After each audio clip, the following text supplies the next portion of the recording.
시청자 여러분 안녕하십니까? 대한민국에 꼭 알아야 할 교육계 소식을 전해드리는 에듀티비 뉴스입니다. 먼저 오늘의 주요 뉴스입니다. 교육부는 안전한 학교 환경을 조성하기 위해 전국 초등학교 주변에서 위해 요소를 점검 단속합니다. 서울시교육청은 2학기부터 초등 과정을 운영하고 있는 특수학교 전체에 초등 1학년을 대상으로 늘봄 학교를 전면 실시합니다. 경기도교육청은 2024 공간 드림 사업을 확대 추진합니다.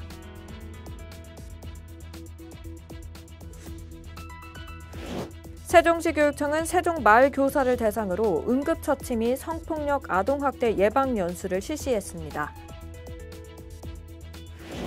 전북교육청 사랑의 장학회는 2024년 장학금 수여식을 개최했습니다.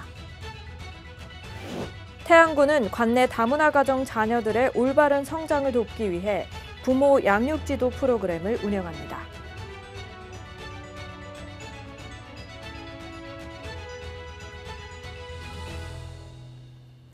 교육부 소식입니다. 교육부는 안전한 학교 환경을 조성하기 위해 전국 6,300여 개 초등학교 주변에서 위해 요소를 점검 단속한다고 밝혔습니다. 이번 점검은 8월 19일부터 9월 27일까지 6주간 교통안전과 유해환경, 식품안전, 제품안전, 불법 광고물 등 5개 분야를 집중적으로 확인할 예정입니다.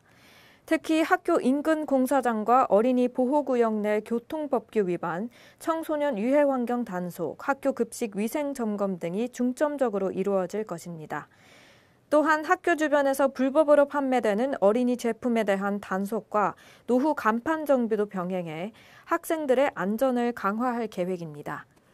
또한 국민 누구나 안전신문고 앱이나 누리집을 통해 개학 시기 초등학교 주변의 위험 요소를 신고할 수 있으며 정부는 이를 통해 학생들의 안전한 등하굣길을 만들기 위해 최선을 다하겠다고 말했습니다.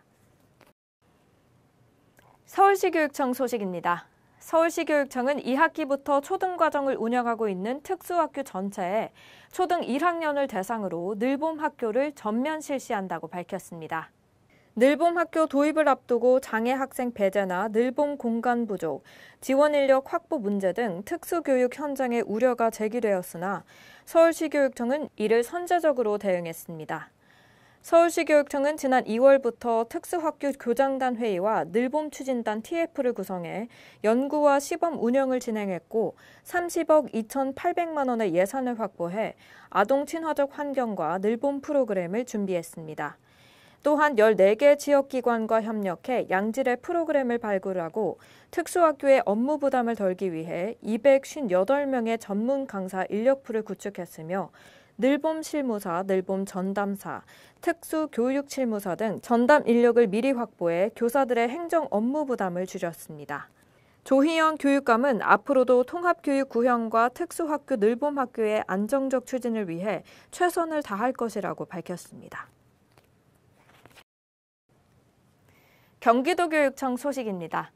경기도교육청은 경기교육가족의 참여를 통해 미래사회에 대응하는 융복합 공간을 학교에 조성하고 미래교육의 가치를 실현하기 위해 2024 공간 드림 사업을 확대 추진한다고 밝혔습니다.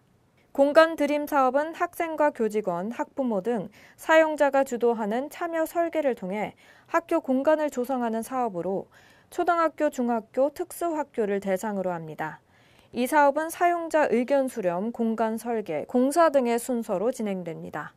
지난 2023년 첫 해에는 30개 학교에 약 105억 원이 지원됐으며 올해는 총 59개 학교에 약 200억 원을 지원할 계획입니다.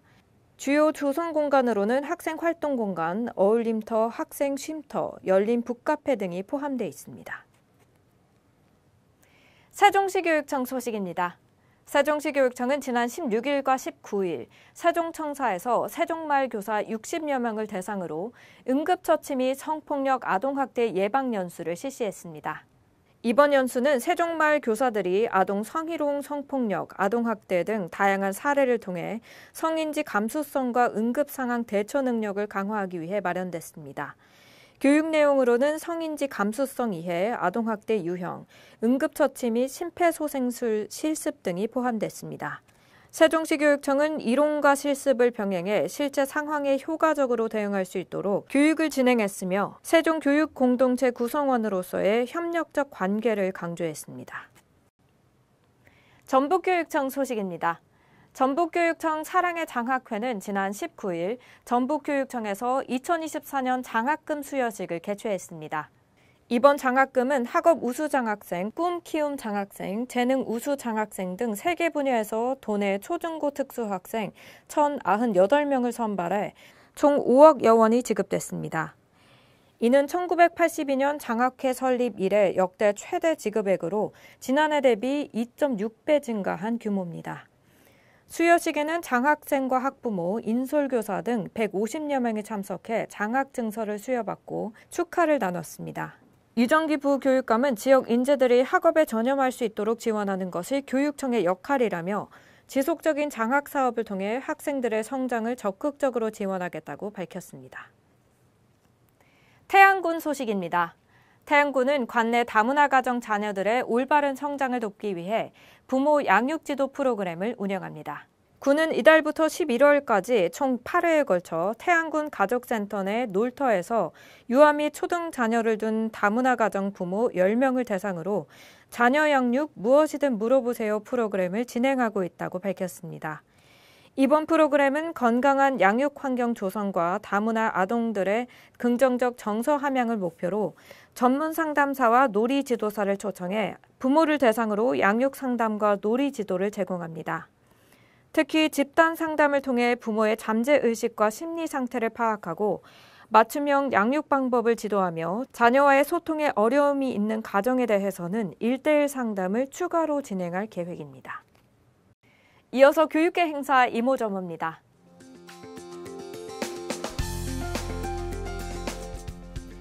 부산시 교육청 행사 소식입니다. 부산시 교육청 유아교육진흥원은 8월 31일 오후 1시 유아교육진흥원 대강당에서 다대주민 문화예술 어울림의 날을 운영합니다. 참가 희망자는 부산시 유아교육진흥원 홈페이지에 다대주민 어울림의 날 팝업창을 통하거나 부산광역시 교육청 통합 예약 포털에서 선착순으로 신청이 가능합니다. 서초구 행사 소식입니다. 서초구는 양성평등 주간을 맞아 지역 곳곳에서 다양한 기념 행사를 개최합니다. 이번 양성평등 기념 행사를 주관하는 서초센터는 9월 2일부터 6일 서초 양성평등 영화제 온앤오프를 통해 여성 영화를 상영하고 관련 인문학 특강을 엽니다. 오늘 준비한 소식은 여기까지입니다. 열정은 불가능을 가능하게 만든다라는 말이 있는데요. 강한 열정이 불가능한 일도 가능하게 만든다는 의미입니다.